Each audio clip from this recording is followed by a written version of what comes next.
Actually, it's really an important issue that really is going to be difficult to achieve security and privacy.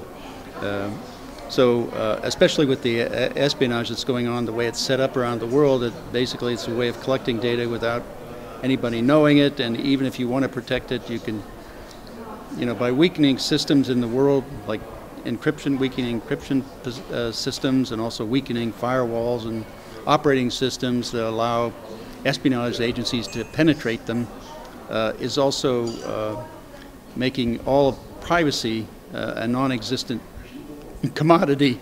I mean, no one is private anymore. I mean, it makes privacy protection a much more difficult thing to achieve.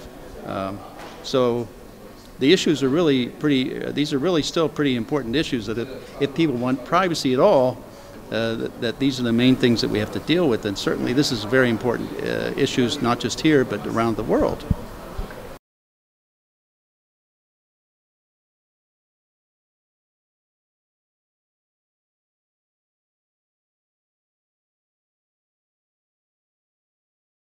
That's been my whole issue of what my objection was to this bulk acquisition of information on individuals around the world.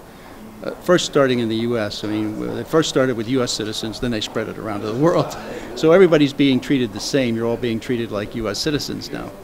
So, but that was my objection to it from the very beginning, was the loss of privacy to individuals. I mean, I could see looking at organizations that had a malicious threat, like terrorists or even dope smugglers or money launderers or criminal activities international or even locally internally in countries. That's still a legitimate thing for people to try to target and detect and stop. Those are legitimate things for them to do. It's also proper for law enforcement to get involved as a part of that process too. But when it comes to doing this with individuals, then you're monitoring your entire population to make sure you control it. Well, that's what totalitarian states have done down through history.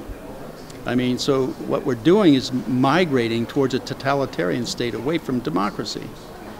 And now what they're doing is using that data to arrest people and substituting other kinds of information, like going back and retroactively trying to get the information through a regular, what they would consider normal police procedures, then substitute that in the courts and never tell them that the original data was from the NSA collection or any of the other agency collections, right? So that they're really perjuring themselves in court and subverting our entire judicial system. So you can see how this corrupts the entire process.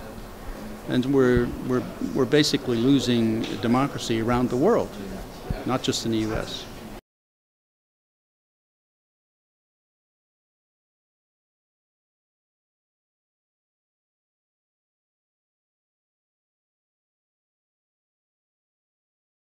Well, it's one of the major privacy protection events in Europe. I mean, I've not been to all of them yet, but certainly I try to participate in every one I possibly can to try to bring across the message that, this is really important. I mean, you've got to find ways you have to do it on a multiple levels and taking it from multiple fronts, not just politically, but also legally and also internationally with treaties and so on. This is a multifaceted issue that covers everybody, because after all, the internet and the phone networks unify everybody in the world.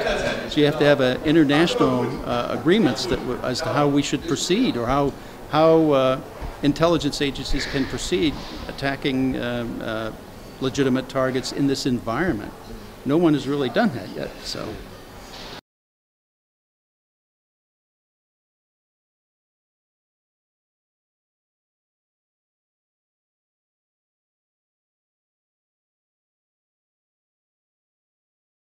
Yes, and we've proposed that to the president, our president. And we've also published it on the web. It's accessible on the web. It's like we had 21 recommendations as to how to fix the NSA bulk collection, which in effect would effectively deal with all agencies also participating with them.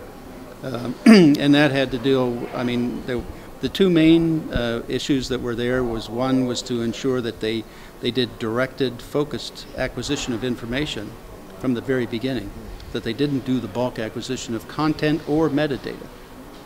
Or if they said, okay, we want to do the metadata, then you encrypt it all so that you couldn't interrogate any individual in the world unless you knew their encrypted version. And the courts would hold that, and in order to get to that, you'd have to have probable cause to get the warrant from the court to do it, which is fine. That would be fine, as long as they protected the privacy of everyone. And that was our primary way of dealing with that, was encryption, but also doing that focus attack would limit the data that would be available to them. That is, the content of anybody else, any individual in the world, wouldn't be collected unless they were participating with terrorists or other kinds of international criminal activity, or in a zone of suspicion around it, or meeting other criteria that would define them as a suspicion or in the zone of suspicion. And then you'd have to look at them to resolve them, then move them in or out of suspicion and target them or not. But that's a disciplined way to do intelligence production.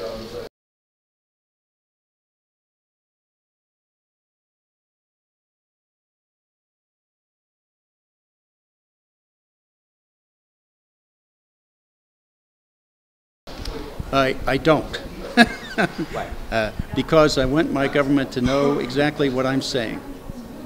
Because I'm trying to address them out in the open, that's saying you're doing stupid approaches to intelligence, you're doing stupid approaches to violate people's privacy around the world, like by doing what you're doing, and here's how you should do it.